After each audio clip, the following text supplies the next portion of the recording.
Today is November 22nd, 2012, and it's Thanksgiving.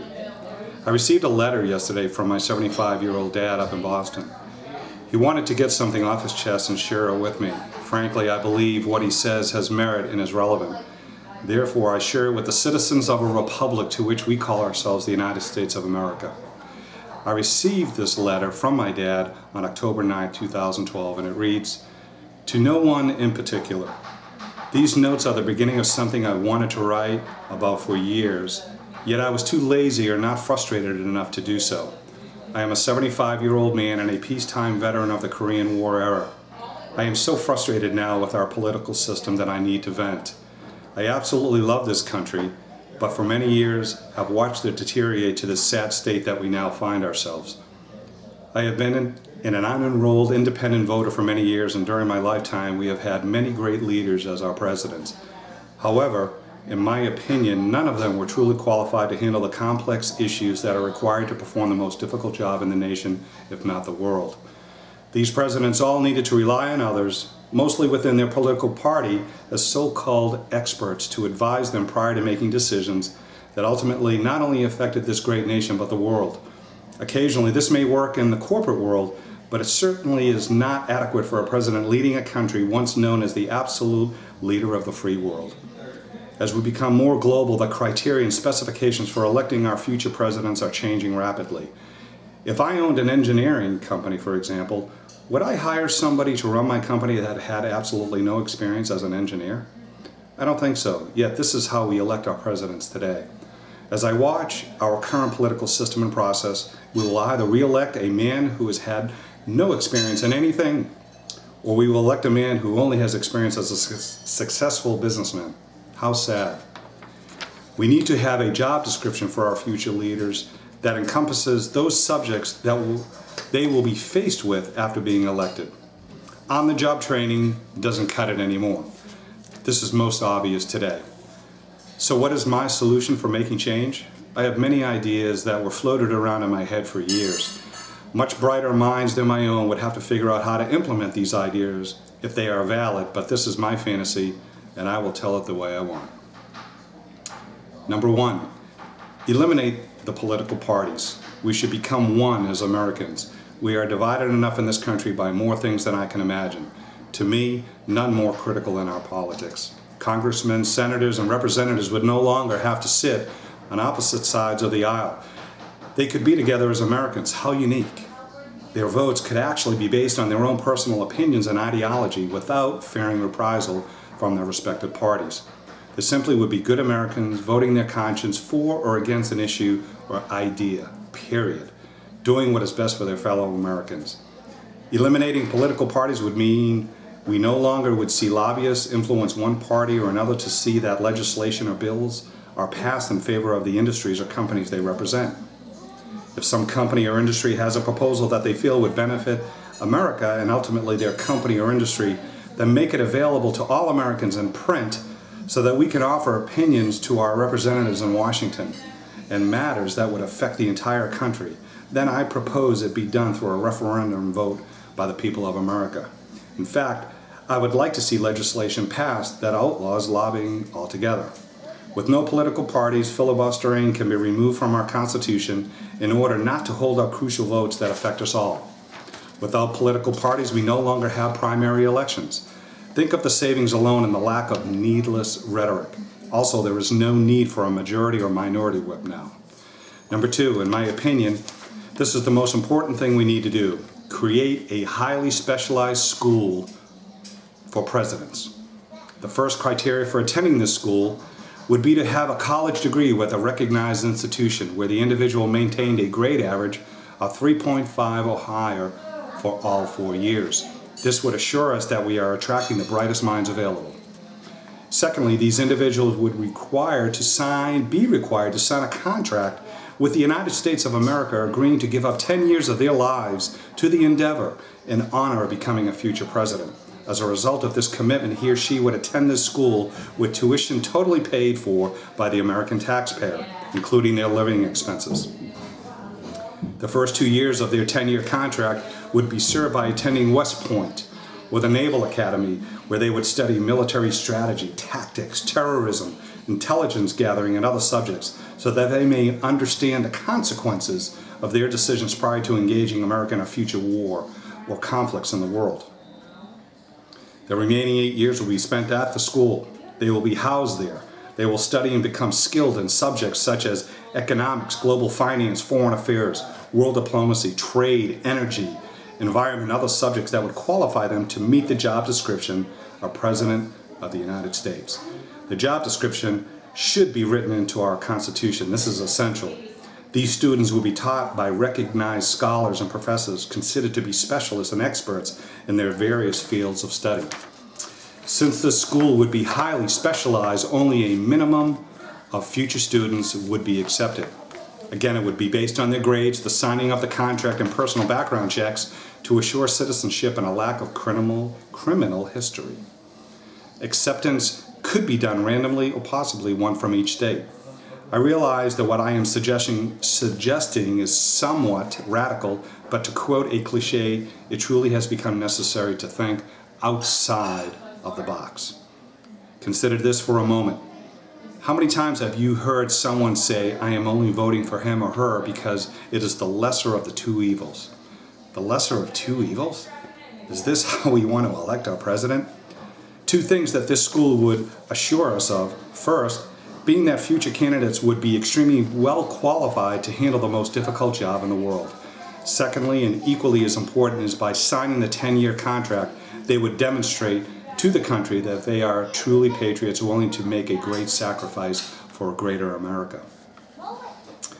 I envision a selection of 5 or 6 students from the first graduating class to become the first set of candidates to run for president. Selection would be based on the highest accumulative grade achieved over the 10-year period, or could be done at random. The remaining 45 or so students not selected could choose to remain in the public life, possibly future cabinet members, or being selected as a future vice president or any other public office they desire to run for. Those that choose to go into the private sector would do so with outstanding resumes. 50 or so new students would enter this school 6 years after the first group started. The reason for this is that I am suggesting we change the Constitution to allowing 1 6-year term for both president and vice president. As I think about it, maybe all political offices should be for 1 6-year term only. This does a few things. One is the individual holding this office would not treat it as a lifetime vocation where they become stale and complacent. Another is we would continually be bringing into the political system fresh new faces with new innovative ideas. In addition, cabinet members, congressmen, senators, and representatives, knowing that they only have the 6-year term, would accept these positions because they truly want to advance America's position in the world and its ideals. They would be serving our nation, not their personal agendas. Many things need to change in America in order to get us back on track to once again becoming the greatest nation in the world. Change needs to come in the form of another revolution. Not a revolution of war, as in the past to divide us even further, but a visionary revolution of ideas and of what all Americans expect the United States to be. We can do this. This is our country. This is our political system. We should ask that this be done. In fact, we should demand it. National referendums where all Americans are involved should be a tool used to accomplish these changes. Some of these necessary changes are very obvious to me and can be fixed. We need to start somewhere. By the time I finish getting some of this off my chest, we will have elected a new president or re-elected our current president. Some of the changes I envision are the following. Number 1, eliminate the Electoral College altogether. Once there are no political parties, it won't be necessary. We should only have a popular vote to determine elections outcomes. Even as I make these notes, we are talking about 1 or more swing states that could determine the outcome of the election. This is ridiculous. It's no wonder that we have such voter apathy. People feel like their personal vote doesn't count. While we know that this is not necessarily true, and when we do vote, these votes are going to delegates from each state, which determines the number of electoral votes. However, some delegates are not required by law to endorse the candidate within their party. Today is October 31st, 2012, and by next week, both candidates will have spent $1 billion to advance their agenda or ideas. Many of these are nothing but attack ads continuing to divide us again. Most of the money will be donated by special interest groups, super PACs, or individuals seeking to advance their agenda or interests. This has to stop. Number 3, our Treasury Department should create a special reserve fund to be used by future candidates for advertising prior to an election. Each candidate will receive the exact same amount of money to be spent for media, print, and other forms of advertising. No personal money or outside donations could be used or accepted. Those doing so would be eliminated by law from the election process. This way we have a level playing field. Number 4, each selected candidate from the school can begin his or her campaigning as soon as they have graduated.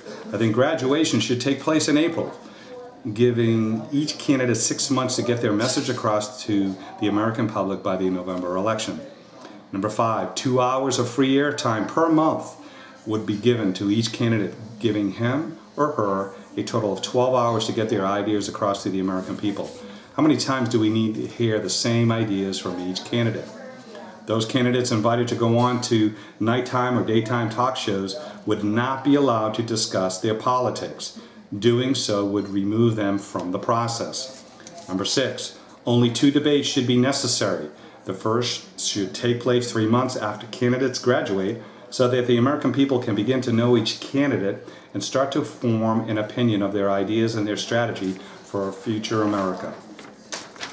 The second and last debate should take place 1 week before the election so that they can summarize their reasons for asking America to vote for them and how they intend to lead us into the future. Number 7, we need to require photo IDs for everyone before voting. These IDs would be issued after verification of citizenship. Non-citizens should not be in the political process, period. Additionally, if you have a felony conviction, your voting privilege should be revoked for 5 years. Second felony convictions would remove your voting privileges for life. Number 8, no early voting should be allowed, with exceptions only for absentee ballots. Everyone should vote on the same day. All absentee ballots need to be secured safely and results not released until all polls are closed. Voting should be done on a Saturday. Due to various time zones in the country, voting results should not begin to be shown until all polls are officially closed.